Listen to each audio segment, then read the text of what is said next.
With the whole world expecting President Robert Mugabe to announce his resignation, the veteran politician, who had been recalled by his ZANU-PF party earlier in the day, last night indicated a process was now underway to soft-land him out of power.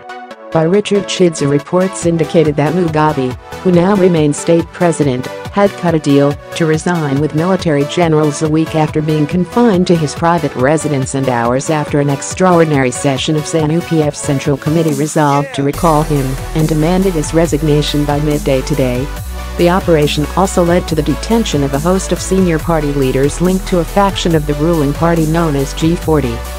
Today's meeting with the command element has underscored for us to collectively start processes that return our nation to normalcy, so all our people can go about their business unhindered, Mugabe said.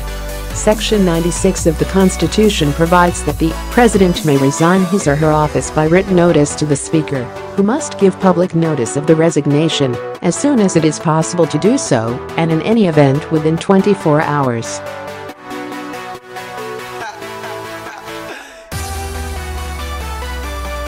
ZANU-PF Central Committee demanded that Mugabe hands in his resignation today by midday or face impeachment. Opposition MP James Maridadi has also triggered a process to seek Mugabe's removal from office. The ailing 93-year-old leader admitted last night that the operation by the army that led to the arrest of a host of senior officials in ZANU-PF and government as well as confining him to his house had been well-founded.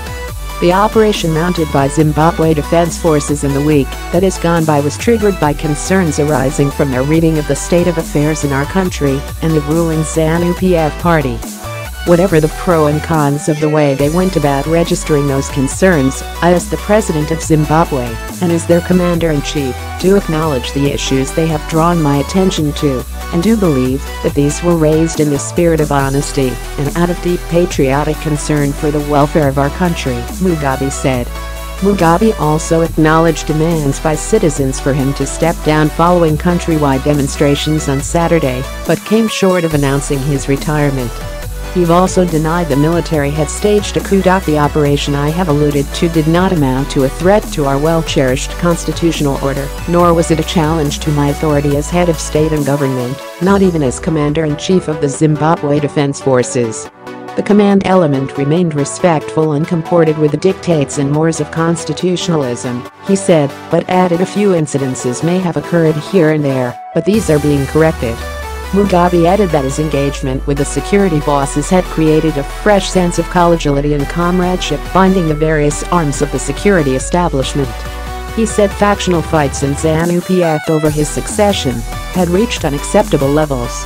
The lack of unity and commonness of purpose in both party and government was translating to a perception of inattentiveness to the economy.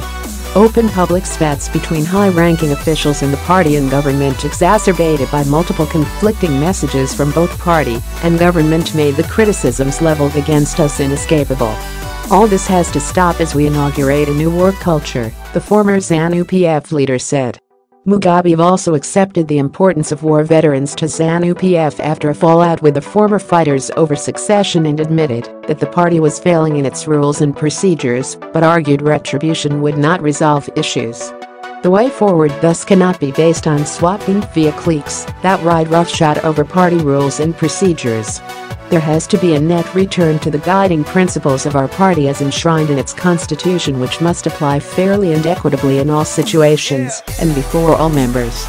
The era of victimization and arbitrary decisions must be put behind as we all embrace a new ethos predicated on the supreme law of our party, he said. Mugabe called for intergenerational conflict to be resolved through a clear succession plan. All these matters will be discussed and settled at the forthcoming Congress within the framework of a clear roadmap that seeks to resolve once and for all any contradictions and omissions that have affected our party, he said. Mugabe declared he would preside over the Congress processes, which must not be prepossessed by any acts calculated to undermine it or to compromise the outcomes in the eyes of the public. Given the failings of the past and the anger these might have triggered in some quarters, such developments are quite understandable. However, we cannot be guided by bitterness or vengefulness, both of which will not make us any better party members or any better Zimbabweans, Mugabe said, calling for reconciliation and forgiveness.